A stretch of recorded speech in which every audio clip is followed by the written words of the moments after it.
ඔයාලා හැමෝටම සුබ දවසක්. ඉතින් නවෝදා සිම්පල් ලිවිං අපේ පුංචි YouTube channel එකට ඔන්න ඔයාලා හැමෝම ගොඩක් ආදරෙන් පිළිගන්නවා. ඔන්න ඉතින් අද අලුත් දවසක්. අද දවසේ දවල් වරුවේ ඉඳන් හවස් වෙනකන් අපි මොනවද කළේ කියලා ඔන්න අද වීඩියෝ එකෙන් ඔයාලට අරගෙන එනවා. ඉතින් අද දවල් අපි මොනවද ඉව්වේ? එතකොට අපි කොහෙද ගියේ? අපි මොනවද ගත්තේ? ඉතින් ඔන්න ඔයාලට අද වීඩියෝ එකෙන් බලා ගන්න පුළුවන්. ඉතින් අද වීඩියෝ එකේ ඔන්න අපි හදපු කෑම බීම, එතකොට අපි කියපු ගමන් බීම, ඒ හැම එකක්ම තියෙනවා. ඉතින් ඔන්න ඔයාලා දකින්න ඇති.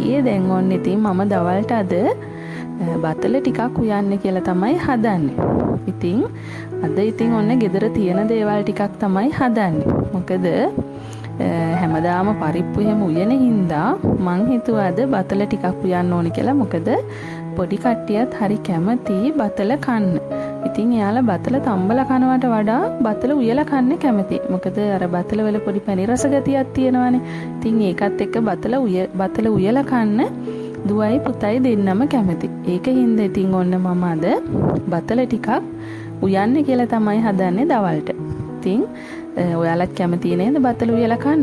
ඉතින් ඔන්න අපිත් හරි කැමති බතල උයලා කන්න. ඉතින් ඔන්න මම හැමදාම උයන එළවලු වර්ග ටික නැතුව අද වෙනසකටත් එක්ක බතල තමයි දවල්ට උයන්නේ කියලා ගත්තේ.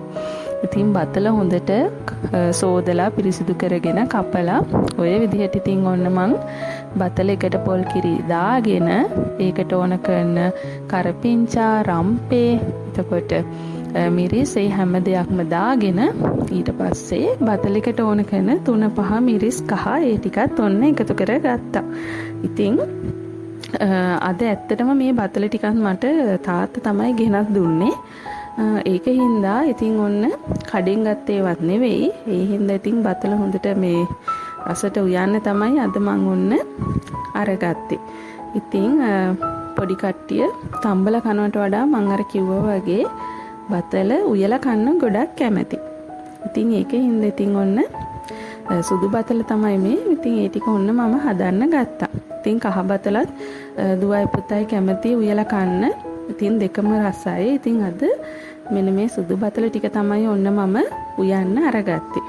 ඉතින් ඒකත් එක්ක තව මොනවාද හදන්නේ කියලා කල්පනා කරද්දී මට හිතුණා ගෙවත්තෙම දෙයක් තව මොනා හරි පලා දෙයක් එකතු කරගත්තා නම් හොඳයි කියලා. ඉතින් ෆැෂන් කොළමැල්ලුමක් හදාගත්තා නම් හොඳයි කියලා හිතුණා. සාමාන්‍යයෙන් ඉතින් බතලත් එක්ක කොළමැල්ලුමක් තිබ්බොත් රසයි. ඉතින් ඔන්න අපේ ෆැෂන් වලත් තියෙනවානේ. ඉතින් ඕකෙන් මම හොඳට ටිකක් මෝරපු වගේ කොළ ටිකක් තෝරගත්තා. ෆැෂන් මැල්ලුමක් හදන්න. දැන් මේ ෆැෂන් වලේ ගෙඩිත් එන හින්දා මම වැඩි මේකේ කොළ කඩන්නේ නැහැ.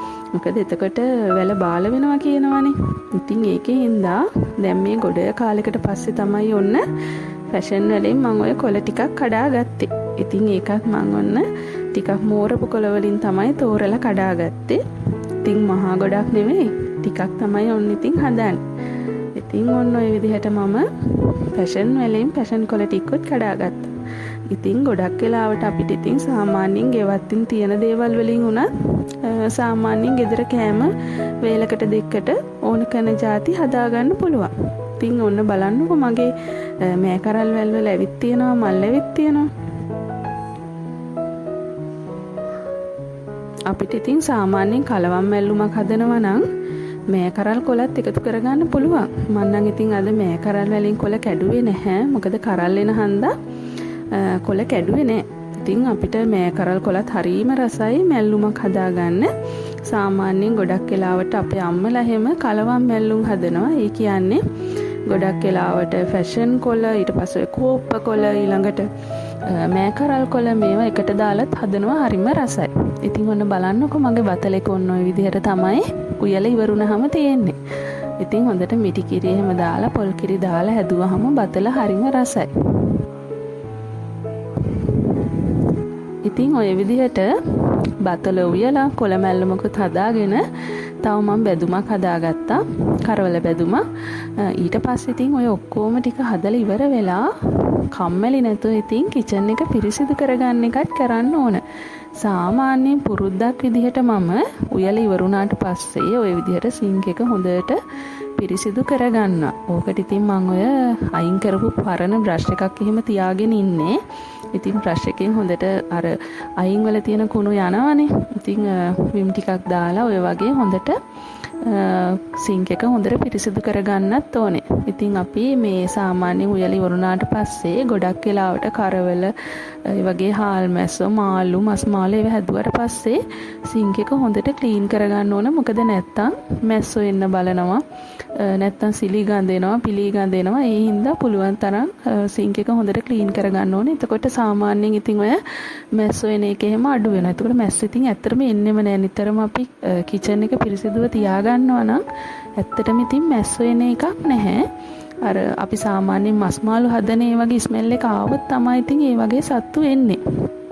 ඉතින් ওই විදිහට උයලා ඉවර වෙලා මම සාමාන්‍යයෙන් පුරුද්දක් විදිහට කිචන් එක සම්පූර්ණයෙන් ওই විදිහට ක්ලීන් කරගන්නවා. මොකද දැන් මේ දවල්ට විතරක් නෙවෙයිනේ අපි ආය රැට යන්න ඕන, පහුවදා උදේට යන්න. එතකොට කිචන් එක අපිලි වලට තිබ්බහම ඇත්තටම උයන්න යන්න කම්මැලි. ඉතින් කිචන් එක පිරිසිදුවට ක්ලීන් එකට තිබ්බහම ඊළඟ වේලට කෑම උයන එක ආසාවෙන් කරන්න පුළුවන්. ඉතින් ඒ හින්දා මම කොච්චර මහන්සි වුණත් උයලා ඉවර වෙලා කිචන් එක ක්ලීන් කරගන්න. ඉතින් ඔන්න දවල්ට උයලා අපි ඊට පස්සේ ඉතින් පොඩි ගමනක් යන්න මේ ලෑස්ති වෙන්නේ. පොඩි ගමනක් කියන්නේ ඇත්තටම ඉතින් අපිට බඩු වගේක් ගන්න තිබුණා. ඒකට යන්න තමයි ඔන්න ඔය ලෑස්ති වුණේ. ඉතින් ඒකට ඉතින් අපි ලෑස්ති වුණා කල්ැතුව කාලා ඒ ටික ඉවර කළා, වැඩ ටික ඉවර කළා. වැඩ ටික කියන්නේ ඇත්තටම මෙහෙම අපි විතරක් කාලා බෑනේ. ගෙදර ඉන්න සත්තුන්ට ඒ ඔක්කොටම කෑම බීම ටික දාලා කන්න දීලා ඒ ඔක්කොම වැඩ ඉවර කළා තමයි ඉතින් ඔන්න අපි ගමන යන්න පිටත් උනේ.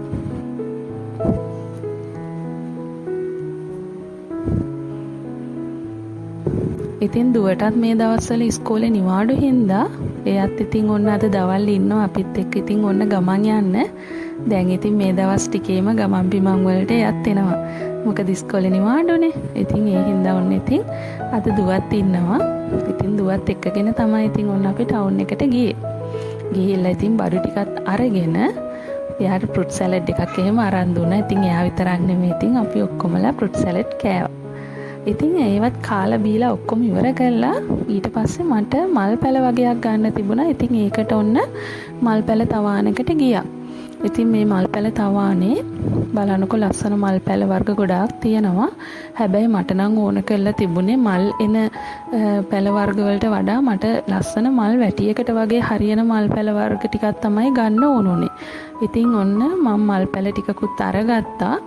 අරගෙන ඊට පස්සේ ඉතින් ඔන්න අපි ආපහු කෙලින්ම ආවේ ගෙදර. ගෙදර ඇවිල්ලා ඉතින් මම සාමාන්‍යයෙන් පුරුද්දක් විදිහට අපි බඩු ගත්තාම ඒ කියන්නේ ගෙදරට ඕන කරන කෑම බීම ඒව බඩු ගත්තාම ඒවට ගියපු වියහියදන් ගැන පොඩි නෝට් එකක් දාගන්නවා පොතේ. මොකද ඒකෙන් මට මාසෙට සාමාන්‍යයෙන් අපිට ගිය වියදම් ගැන දල අදහසක් ගන්න පුළුවන්. එතකොට ඊළඟ මාසෙත් මෙන්න මේ ගාන අපිට වියදම යනවා කියන එක කල්තියාම දැනගන්න පුළුවන්. ඉතින් ඔන්න ඒ වැඩ ටිකත් ඉවර කරලා මං ආයේ කිචන් එකට ආවේ. මට තාත්තා බතලත් එක්කම මඤ්ඤොක් කාලත් ගෙනත් දීලා තිබ්බා. ඉතින් ඔය මඤ්ඤොක් කාලයක් පුච්චලා හදලා දෙන්න කියලා තාත්තා මට කිව්වා පොඩි කට්ටිය කැමති වෙයි. ඒ හින්දා මඤ්ඤොක් කාලයක් පුච්චලා දෙන්න. මොකද හැමදාම තම්බලානේ දෙන්නේ. තම්බලා එහෙම නැත්තම් අපි මඤ්ඤොක් අවුයලා දෙන්නේ නැත්තම් කූරු ගාලා දෙන්නේ. ඒ හින්දා පුච්චලා දෙන්නකෝ යාලා කැමති වෙයි කියලා තාත්තා කිව්වා.